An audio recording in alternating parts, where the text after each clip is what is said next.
স্থলে তিস্তা পদ্মায় পানি বৃদ্ধি অব্যাহত রয়েছে। এতে 12 জেলা প্লাবিত হওয়ার শঙ্কা তৈরি হয়েছে। এদিকে লালমনিরহাট, ফরিদপুর, কুষ্টিয়া, চাঁপাইনবাবগঞ্জ এবং রাজশাহীর নদী তীরবর্তী এলাকায় পানিবন্দী 60,000 পরিবার। এ বিষয়ে বিস্তারিত জানাতে ফরিদপুরের ডিক্রির চর থেকে যুক্ত হচ্ছেন মফিজুর রহমান শিপন, চাঁপাইনবাবগঞ্জের পাকা ইউনিয়ন এলাকা থেকে যুক্ত হচ্ছেন সোহান মাহমুদ এবং আমাদের সাথে পরবর্তীতে কুষ্টিয়া থেকে যুক্ত হবেন মেজবুদ্দিন পলাশ। তবে শুরুতেই ফরিদপুরের পরিস্থিতি জানতে চাই, পদ্মার পানি বৃদ্ধিতে কোন উপজেলায় বেশি প্লাবিত হয়েছে, বিস্তারিত জানাবেন।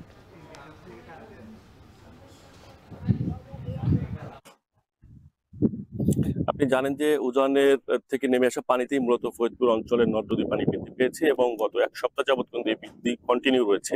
আজকে পানি উন্নয়ন বোর্ড যেটি বলেছেন যে 6 সেন্টিমিটার পানি বৃদ্ধি পেয়ে বর্তমানে 7.91 সেন্টিমিটার দিয়ে প্রবাহিত হচ্ছে, যার ফলে কিন্তু ফরিদপুরের নিম্নাঞ্চল পদ্মা বেষ্টিত এবং অন্যান্য নদ নদী বেষ্টিত যে নিম্নাঞ্চল রয়েছে তার অধিকাংশ জায়গায় কিন্তু পানি প্রবেশ করেছে।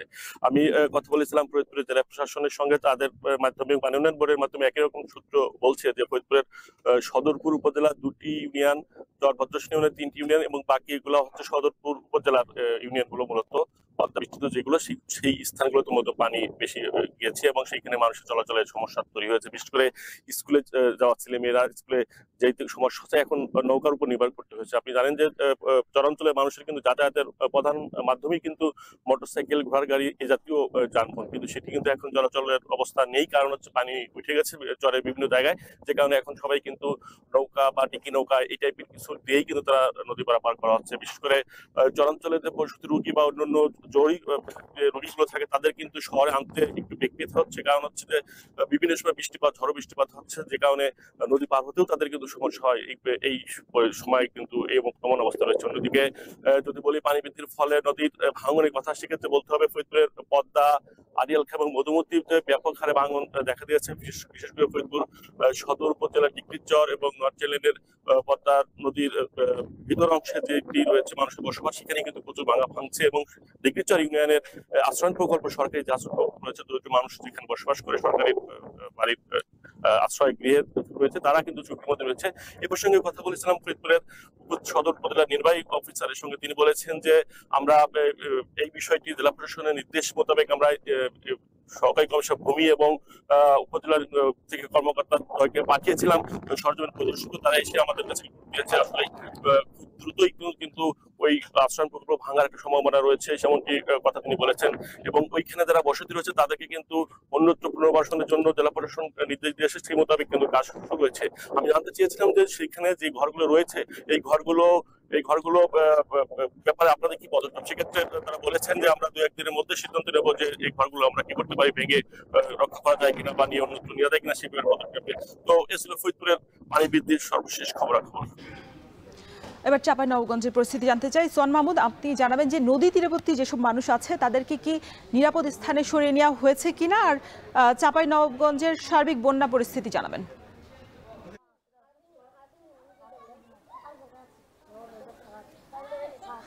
গত 10 দিন ধরেই চাঁপাইনবাবগঞ্জের পদ্মা নদীর পানি বাড়ছে। এই বৃদ্ধি পাওয়ার ফলে চাঁপাইনবাবগঞ্জের প্রায় 15,000-এর বেশি পরিবার আসলে পানিবন্দী হয়ে পড়েছেন। তারা করুণ অবস্থায় একদম ভোগান্তিতে দিন পার করছেন। আমরা যদি এই পেছনের বাড়িটির কথা বলি, এই বাড়িটিতে সকাল থেকে চুলো জ্বলেনি। তারা কি খাবেন, কোথায় যাবেন, সব মিলিয়ে এক কথায় দিশেহারা হয়ে পড়েছেন। স্থানীয় প্রশাসন একাধিকবার এসে খোঁজ খবর নিচ্ছেন এবং এই ছাড়া যে আশেপাশের বাসা বাড়িগুলো রয়েছে তারা আসলে বাসা বাড়ি ভেঙে সরিয়ে নিচ্ছেন, কিন্তু এই বাড়িটির মূলত বাইরে কোনো জায়গা বা অবস্থান না থাকার কারণে এখানেই পানিবন্দী অবস্থায় রয়েছেন। আমরা এই স্থানীয় যে পানি উন্নয়ন বোর্ড আছে তাদের সাথে কথা বলেছিলাম। তারা বলছেন আশার আলো খুব শীঘ্রই দেখা যাবে, 2-1 দিনের মধ্যেই কমবে পানি।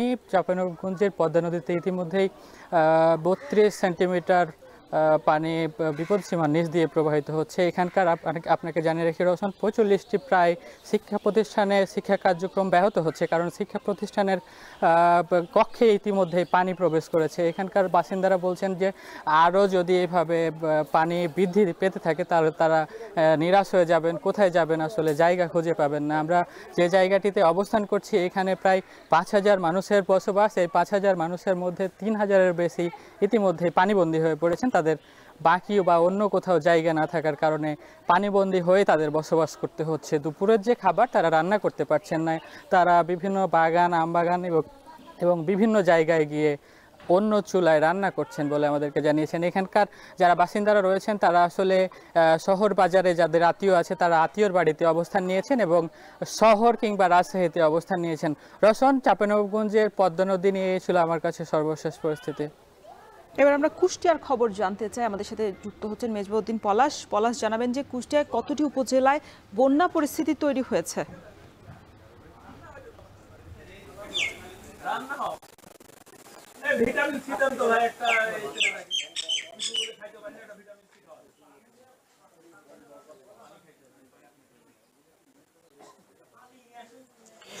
চারিদিকে আসলে একেবারে দেখছেন যে থই থই করছে আসলে পানি।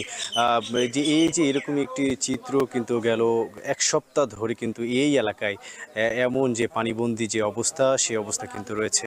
মূলত আসলে যে এই যে পদ্মার পানি বাড়ার সাথে সাথেই কিন্তু এই এলাকাগুলোতে পানিবন্দী হয়েছে। এতে সবচেয়ে বেশি ক্ষতিগ্রস্ত হয়েছে যে এলাকার যে বিভিন্ন ফসলি সবজি, ধান, পাট সহ বিভিন্ন যে সবজি, সেই সবজিগুলো আসলে কিন্তু আসলে ডুবে গেছে এবং এতে 500 হেক্টর যে ফসলি জমি সেটি কিন্তু আসলে ডুবে গেছে। আমি এই নিয়ে কথা বলেছি কৃষি বিভাগের সাথে।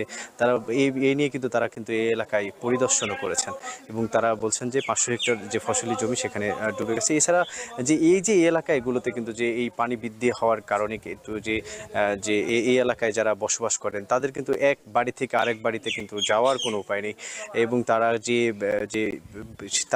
তারা কিন্তু অস্থায়ীভাবে যে নৌকা, যে ডিঙি নৌকা, সেইগুলো কিন্তু তারা নিয়ে কিন্তু তারা পারাপার হচ্ছে। অনেকেই টিনের সাথে নৌকা যে সেটি আসলে বানিয়ে সেটি নিয়ে আসলে তারা চলাচল করছেন।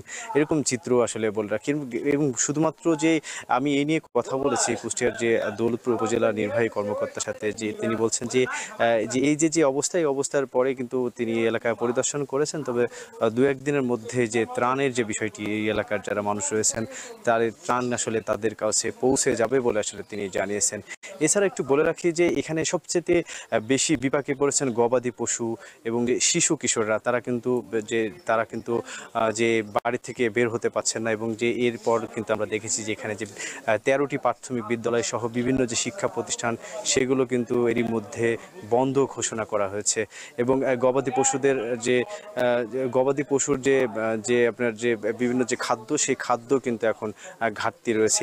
এই নিয়ে কিন্তু তারা কিন্তু অনেকে কিন্তু যে এই পানির এরকম যে পানিবন্দী অবস্থার কারণে কিন্তু নিরাপদ আশ্রয় খুঁজছেন। অনেকের যে বিভিন্ন যে এলাকায় যে উঁচু যে এলাকাগুলোতে রয়েছে সেই এলাকাগুলোতে তাদের যে পরিবার, আত্মীয় স্বজনের বাড়িতে কিন্তু তারা অবস্থান নিয়েছেন। এইরকম একটি চিত্র আসলে এই ছিল আমার কাছে কুষ্টিয়া থেকে। বৃষ্টি এবং উজানের ঢলে তিস্তা এবং পদ্মার পানি বাড়তে থাকায় দেশের 12টি জেলায় বন্যার সংখ্যা দেখা দিয়েছে। এই বিষয়ে বিস্তারিত জানাতে আমাদের সাথে যুক্ত ছিলেন সহকর্মীরা। আরএফএল ওয়াটার পাম্পের